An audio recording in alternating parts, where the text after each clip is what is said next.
welcome back to my channel. Today I'm going to be doing my July wrap-up. July was a pretty good reading month for me. I read 7 books and I was traveling a bit, so that's really good. I did implement some things that I think really started to enhance my reading experience, so I'll talk about those now. I started keeping a reading journal, and it's not anything special. It's just a notebook where as I'm reading, I write down the thoughts that I have, just so I keep it near me as I'm reading. And I also started tabbing and started working out different ways to tab my books, and I'm still work in progress figuring out which way I prefer to tab them, so maybe I'll make a video on that in the future, but right now I'm still kind of working on that. And I keep this journal because I don't really want to write in my books, although I think one day I will cross that barrier. But for now, it's good having a journal where I can keep all of my thoughts, write my theories for the future, and just have something to look back and refer on when thinking about all the cool books that I read. To kick off July, I read A Reaper at the Gates by Saba Tahir, and this is when I had these random paper tabs lying around and I tabbed it, and they're all like curled up now. So I don't use these tabs anymore, but it's just funny to look at. So this is the 3rd book in the Ember in the Ashes series, so I'm obviously not going to go into what this is about, but in general, the Ember in the Ashes series follows Laya, who is a scholar, which her people have been conquered by the ruthless Martial Empire. She's forced to help the rebellion and become a slave in the Briarcliff Academy, where the most ruthless soldiers, the Masks, are trained. While she's spying for the rebellion, she comes across paths with Elias, who is the top of his class, a ruthless soldier, but deep down, he despises everything the Empire stands for. We also follow his best friend Helene, the only female Mask in her class, who has a deep, deep love for the Empire and its people. As all of their paths collide, events are set in motion that will change the fate of the Empire forever. What can I say about this book and this series, but I absolutely loved it. I am in love with this series.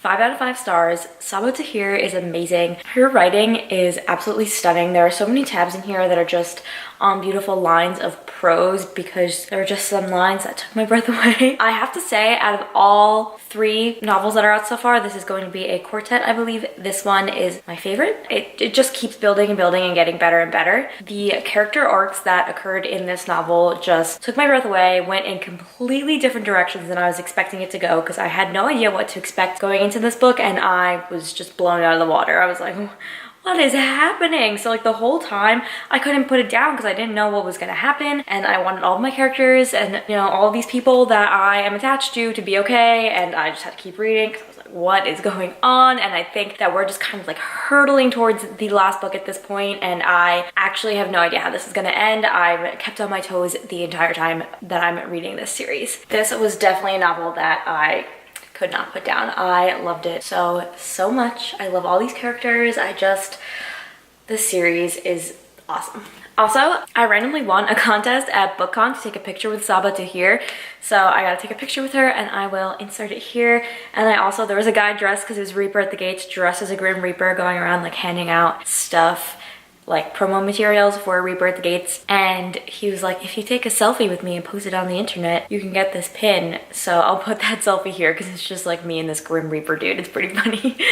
All right, next up, I read Furyborn by Claire Legrand. I got this book at BookCon and it is signed. I didn't get to meet Claire Legrand personally, but they were selling signed copies of her books at the Source Books booth, and it was really cool because they were discounted. And I mean, this book has been getting so much hype, and I definitely wanted to check it out because it sounded like something that was right up my alley, and it was. So Furyborn follows 2 storylines set 1,000 years apart. There's a prophecy of a Sun Queen and a Blood Queen with the power to either save their world or doom it. When it's discovered that Riel has the power to perform all 7 kinds of elemental magic, she's put through 7 trials to test if she is the Sun Queen or the Blood Queen. However, 1,000 years later, everything about Riel is just a legend to Ileana, a bounty hunter who kills out of necessity. However, when her mother vanishes, she must set out on a journey to uncover the evils of the Empire. Okay, so I ended up giving this book 5 out of 5 stars.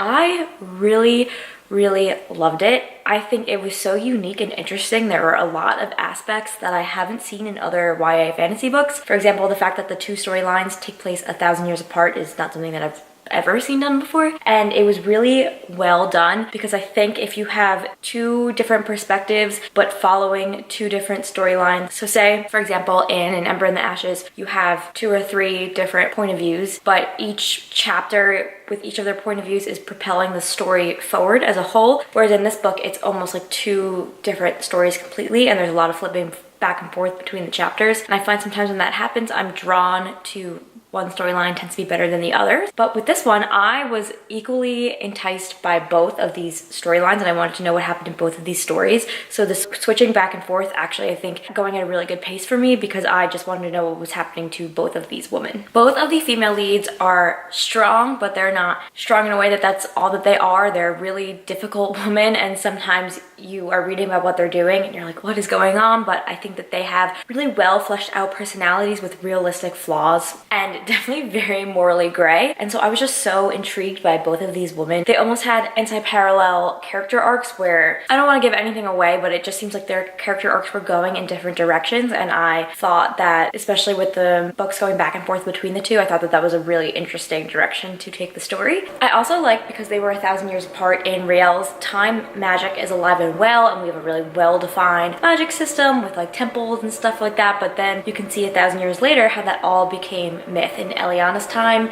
and it's like you as the reader know what's true because we also have the perspective from Riel's time, but to them they're like, this seems like it's not real, like this is a myth, yada yada, stuff like that. So it kind of like gives you a little inside information as a reader. And it's really interesting because it takes place 1,000 years apart and Riel is a legend to Eliana. We know how Riel's story is going to end or how it ends in the legend. And so the prologue starts off with the end of Riel's story. When the end and the beginning is done well, it can be really, really effective because even though you know how it's going to end, you don't have any idea how you get there. Sometimes it doesn't work so well because you're like, why do I care about these characters? But in this case, I was just really like blown away that it was just hitting the ground running right from the get-go, and I was like, well, what's going on? How did we get here? And then reading this book, I'm like, all right, like now I need to pick up the rest of the series because I need to know like how we get to this point that we were at in the prologue. I'm really, really glad I picked this one up, and I'm so excited to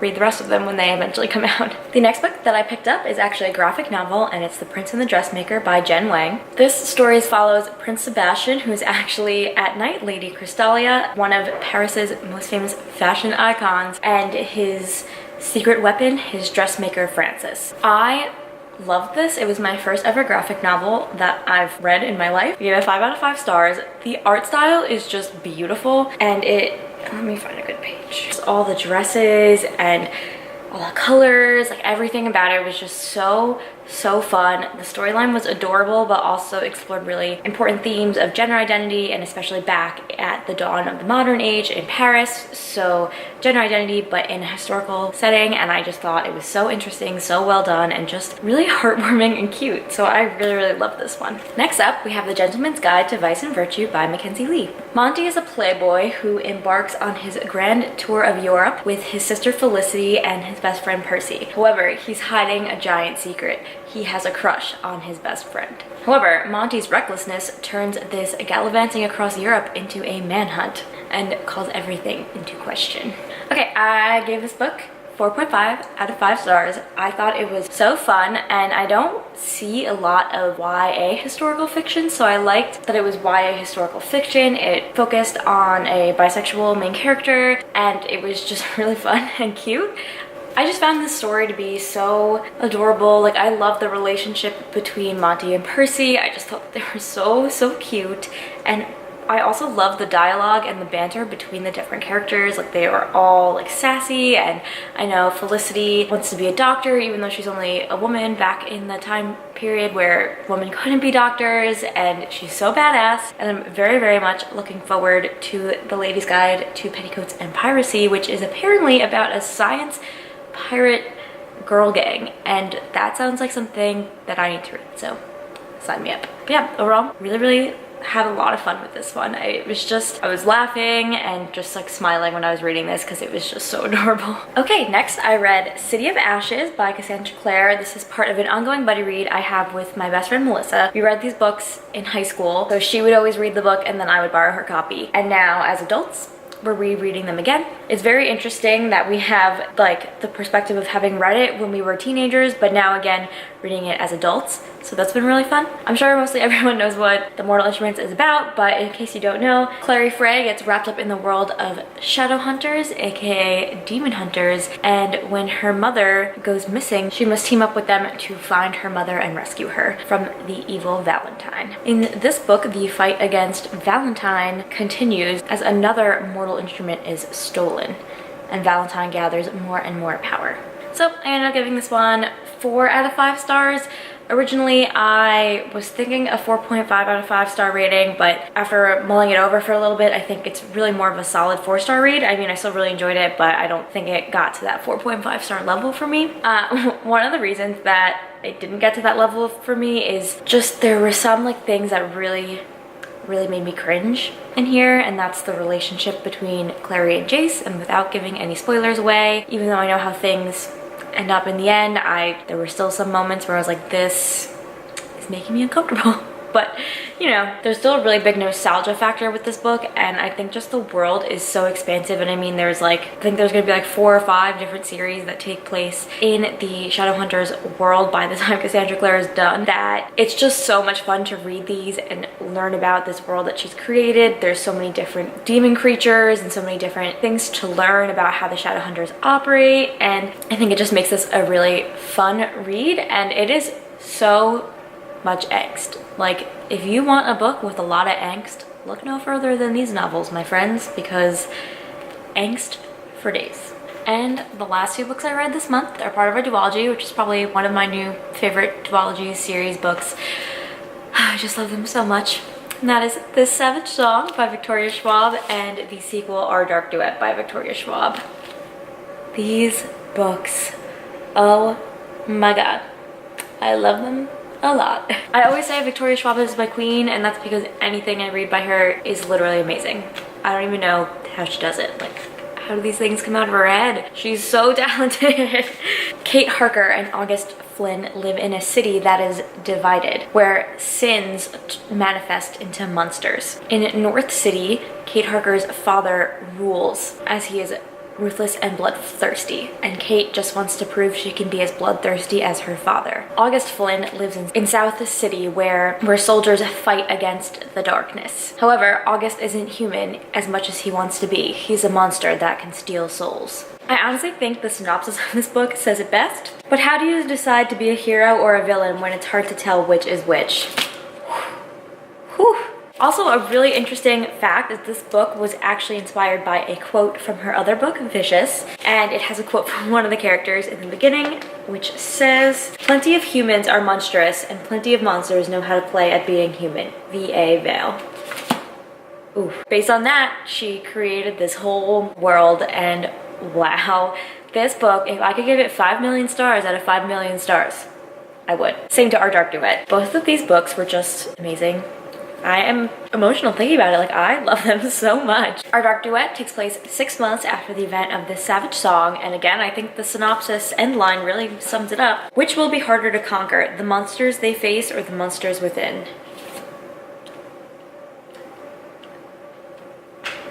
I'm speechless. It's so good.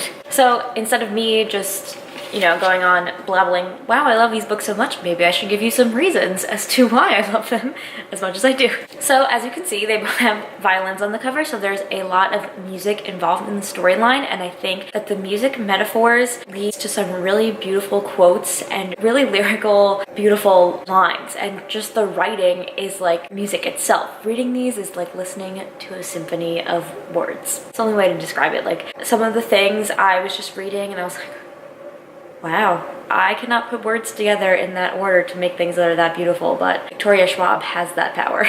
The concept of this world, also the fact that sins create monsters, and just, it's so inventive and cool. I would almost classify this novel as a dystopian fantasy because it has elements of modern technology, but it also is fantasy because we have these monsters, and I think that's a really cool mesh of 2 different really popular genres. Her novels are always just beautifully paced. It's really well balanced between being character driven and plot driven so that it's just seamless. Like, you never feel like one is lacking or the other. Perfect. I absolutely loved August as a character. I think there's something about him wanting to be human and seeing him struggle with that it just touched my heart. It made me really sad and emotional to see the things that he struggled with as going throughout the events of the novel, and he's just a little precious cinnamon roll that I wanted to protect. The conflicts and the tension that arise, it just keeps you on the edge of your seat, and you're just like, what's gonna happen to these people? What's gonna happen in this world? Because it's so cool and unique, you kind of don't really know the directions that it's gonna go in.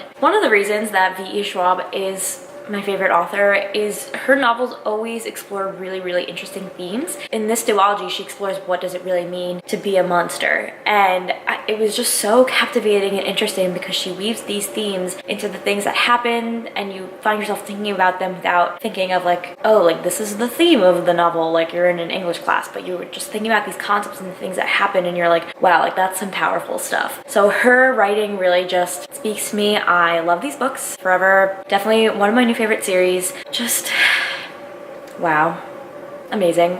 I'm speechless. So July was a really great reading month for me. It's currently August 8th when I'm filming this. We just had Booktube-a-thon, so I've already read 7 books in August, and I'm having a bit of a hectic month because I'm going to be moving across the country at the end of August. That's a little stressful. So I figured, because I already have done a lot of reading, you can check out my Booktube-a-thon TBR. If you want, I'll link it here, and also all of the vlogs that I did during that time. I have a mini wrap-up at the end of my last vlog, and I'll be doing a more thorough August wrap-up. But instead of doing a full August TBR video, I think I would just want to reflect on here the books that I hope to read in August. So the main thing I'm going to be working on in August with my reading is I am starting Throne of Glass by Sarah J. Maas. I'm already about halfway through the first book at the time of filming this, and I'm loving it. And I already read The Assassin's Blade as part of Booktube-a-thon, which is the prequel novels. So if you are not aware, Throne of Glass follows Selena Sardathian, a ruthless assassin who, after a year of slavery in the salt mines of Endiovir, is brought to the castle to compete to be the king's champion. However, there is evil lurking within the castle walls. Yeah, so far I can say my thoughts are I knew I was gonna love the series because I'm a big fan of A Court of Thorns and Roses, but like everything about this has elements of all the stuff that I'm really into. I knew I was gonna like it, and then I started reading it and I'm like, oh wow, like I really like this. And I tend to be a person that binges series, so I like to read a series pretty much straight through if I can. So my August TBR is going to be mostly Throne of Glass. So if you don't know, the books in these series are The Assassin's Blade, which I've already read, so I'm not gonna hold that up, but Throne of Glass, which I'm currently reading right now, Crown of Midnight, Heir of Fire, Queen of Shadows, Empire of Storms, and Tower of Dawn. And so basically, I don't know if I'm gonna get them all done by the end of August, but I'm just gonna read them at my own pace and enjoy them, and hopefully I'll be done by the time Kingdom of Ash comes out in October, and I'm really excited. I feel like this is good timing to read the series because it's right before the last one comes out, so I get to like enjoy that anticipation of having the last book come out, but it's not like I have to wait for like years in between each book. So sprinkled in between those are a few other books that I want to get to. Melissa and I are going to continue our buddy read of The Mortal Instruments, and next up we have Clockwork Angel. So this will probably be the book that I keep going at the same time as I'm reading another book, kind of like my secondary book where I don't read it as fast, just a few chapters every night. And then Melissa and I try to keep pace with each other so that we can talk about the books, and we love The Infernal Devices. In high school, we actually went together to Clockwork Prince signing, and we met Cassandra Clare, so my copy is personalized. It's amazing. And I also want to read Vicious, which I actually got this copy in the mail randomly because I won a giveaway from Tor Books, which is amazing. Thank you, Tor Books, for picking me to win the giveaway. And Vengeful, the sequel, is coming out in September, and I love V.E. Schwab, as you can probably tell by all of the gushing that I did over the Savage song. So I'm really excited to get to this one and read it before Vengeful comes out. I also want to read, which I don't own yet being the key word, To All the Boys I Loved Before by Jenny Han, because the Netflix movie comes out in like 10 days or something, and I really want to watch it, but I'm not going to watch it if I don't read the book first. So that will definitely be a quick read for me. And yeah, just lots of good reading going on. So I hope you guys enjoyed hearing my thoughts about what I read in July and what I'm looking forward to reading in August. Have some fun, read some books, and I'll catch you guys in the next one.